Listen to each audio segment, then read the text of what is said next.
दोस्तों नमस्कार। आज 7 नवंबर सन 2022 सोमवार।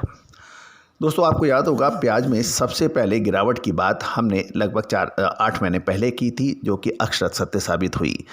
जिस समय प्याज को कोई पूछ नहीं रहा था और प्याज के जो किसान भारी तकलीफ़ में थे, विशेषकर महाराष्ट्र के, और किसानों को लागत को छोड़िए, किसान खेत से मंडी में लाने तक का, उसका भाड़ा तक का पैसा वो प्याज बेचने से नहीं उठा पा रहे थे।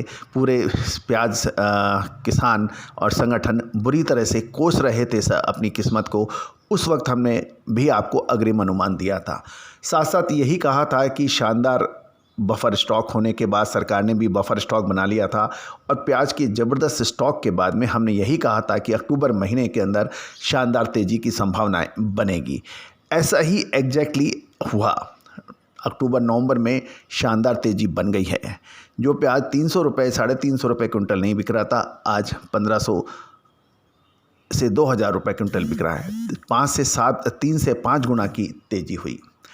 दोस्तों प्याज के ऊपर हमने पिछले साल भी आपको अग्रिम अनुमान दिया था, जो कि अक्षर सत्य साबित हुआ था।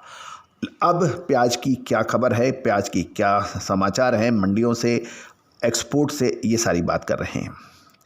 खबर निकल के आ रही है कि प्याज का सीज़न इस वर्ष औसतन 15 से 20 दिन देरी से है, यानी लेट है। वर्षा और प्रतिकूल वातावरण के कारण नया सीज़न लेट हुआ है।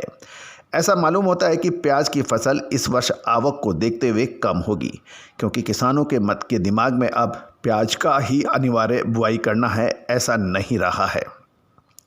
प्याज के किसानों को बहुत परेशानियां इस बार झेलनी पड़ी है, और किसान प्याज के बजाय दूसरी फसलों में शिफ्ट हो सकते हैं।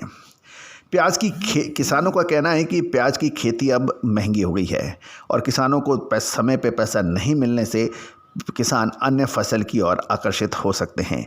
इसके कारण बुआई कम होगी, और एक समय जो मजदूरी है वो भी बहुत तेज़ हो गई है।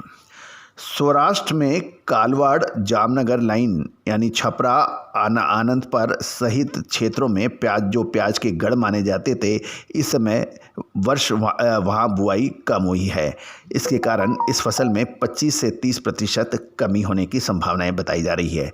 राजस्थान में अलवर क्षेत्र प्याज के लिए जाना जाता है। राजस्थान के अलवर इलाके में प्याज की फसल शानदार है, और इस समय अराइवल शानदार हो रही है, जिसके कारण बाज़ार को भी उठाव हो रहा है। और यदि हम दक्षिण की बात करें, साउथ का, वहाँ भी समय पूरा हो गया है। नासिक में पीली पत्ती की बुआई औसतन कम ही होती है। इस प्रकार पूरे देश में प्याज की फसल कम होने से भाव ऊंचा अभी दिखाई दे रहा है।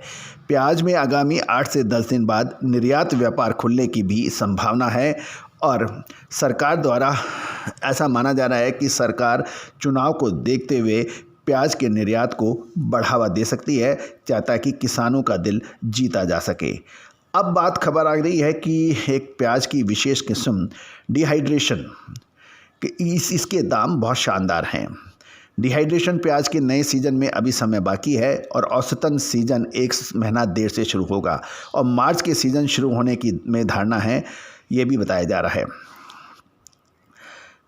डिहाइड्रेशन प्याज की इस समय यूरोप में शानदार मांग है, और रूस से भी इसका व्यापार लगभग 25-30% होता है। लेकिन रूस में और यूक्रेन की लड़ाई को देखते हुए वहाँ पर रूस को एडवांस पेमेंट करने पर ही माल का निर्यात की व्यवस्था बन रही है, क्योंकि एक्सपोर्टर्स उसके ऊपर भरोसा करने को तैयार नहीं हैं। यूरोप के अलावा अमेरिका में भी 15 से 20% निर्यात होता है, और वहाँ व्यापार अच्छा बताया जा रहा है। अभी तक देश से कुल 48 से 50 हज़ार टन डिहाइड्रेशन प्याज का निर्यात के समाचार हैं। प्याज की फसल इस वर्ष लगभग 20% कम आने की संभावनाएं दिखाई दे रही है, और किसानों को प्याज की फसल में पैसा नहीं मिला है, और किसानों के पास दूसरी फसलों की तरफ मुड़ने की संभावना बन रही है। नई सफ़ेद प्याज की आवक जनवरी महीने में धीमी गति से चालू हो सकती है, लेकिन शुरुआती दौर में लाल का भाव ऊंचे होने पर सफ़ेद भी खाने में जाती है, जिसके कारण उसका भाव ऊंचा होगा। फलस्वरूप डिहाइड्रेशन प्लांट चालू चालू हो वैसा ही माल अप्रैल महीने में आएगा। सफ़ेद प्याज का भाव जनवरी फरवरी महीने के दौरान औसतन 15 से 17 रुपए किलो रहने की धारणा बनाई जा रही है, लेकिन उसके अप्रैल में घटकर वो लगभग 10 से 11 रुपए रह जाती है और इतना नीचा भाव आने पर ही प्लांटों में डिहाइड्रेशन बनाने में फ़ायदा है। इससे ऊंचा भाव होने पर पैरिटी नहीं आती है। प्याज का भाव हाल में बढ़ गया है और कुछ समय तक और तेज़ रह सकता है। आप हमारे चैनल पे नए हैं और अभी तक सब्सक्राइब नहीं किया है तो उसको सब्सक्राइब करना ही बिल्कुल ना भूलें। बेल आइकन को भी पुश करना ना भूलें ताकि आप तक सारी देश दुनिया की खबर सबसे पहले पहुंचाई जा सके। All the very best, good luck, happy trading.